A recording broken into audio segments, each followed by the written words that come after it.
just now from Santa Barbara. All right, the ISIS murders, I don't... It affects me emotionally, Miller. It affects me personally. Not only are these guys journalists, but I served overseas, and I know that the danger that these guys do it. But it almost seems like this ISIS crew is taunting every single America. They're taunting us. Do you see it that way? I don't think it has anything to do with the journalists, are the ones they have access to, but they would do that to every one of us after they got rid of every Jew first. They would do that in a second.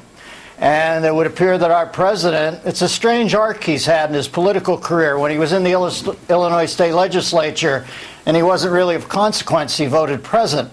Now that he's the most powerful man in the world, it would appear that he's voting not present.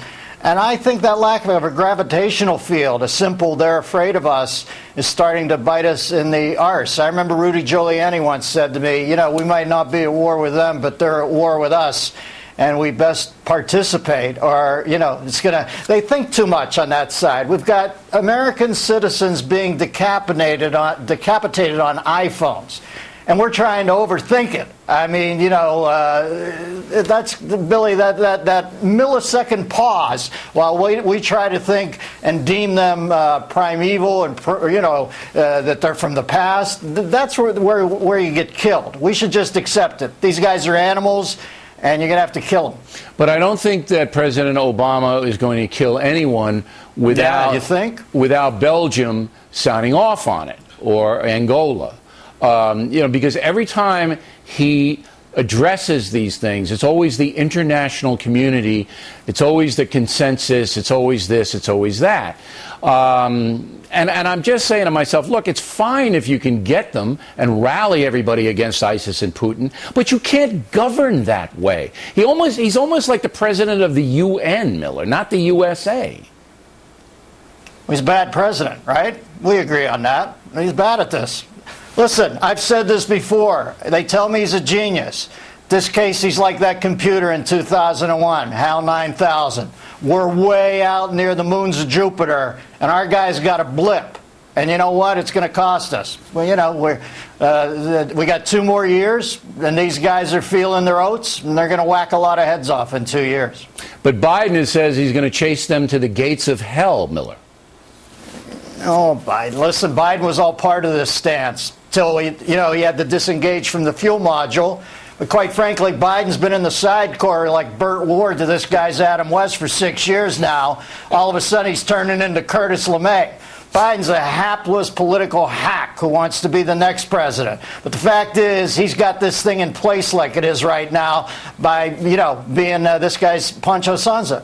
Sancho Panza. Sancho Panza, right. The Don Quixote reference. Poor little Sancho. Now, Biden, I will remind everyone, I sounded like Biden there. I sounded like Biden. It's all right, Miller. Nobody's perfect. I will remind everybody, Biden was the one guy who didn't want to go and get bin Laden. He was the guy who said, no, don't do it. We'll get him at the gates of hell. We don't want to get him in Pakistan. All right, now I got to... the gates of hell is the ultimate form of kicking the can. Yeah, that's right. We'll get him. After everybody dies, well, the deity will sort it out. And go get him, Joe. You're a genius. Okay. Jar Jar Biden. I don't know anything about the internet, as everybody knows. I am a Luddite, as Stossel calls me. I admit it. But I don't know how hackers can get into 200 beautiful women's websites and take pictures out of there and show them to the world. I don't know how hackers can do that, Miller. Do you have any idea? Ardently and effectively, it would seem. Listen, I didn't go on because I heard one of the famous, well, it was a couple actually. I hear they had naked, full frontal 2-shot of Dick Morris and that crazy pup of his, Dubs. So that's not true. They didn't put that in. I wasn't posted. I didn't want to go there. I didn't want to go there. Listen, we got real problems. Putting the FBI on this case is crazy. This is just people's back burners on camera. We got to put that on the back burner. We got to fight these nutcases right now, all right? We're in deeper doo-doo than Tim Robbins stepping out of that pipe in Shawshank, and we're worried about naked photos. And by the way, if Morris wasn't in it, I might consider Dubs, but I'm not going there with those two in tandem. Okay, Dennis Miller, everybody. Pancho Sanza.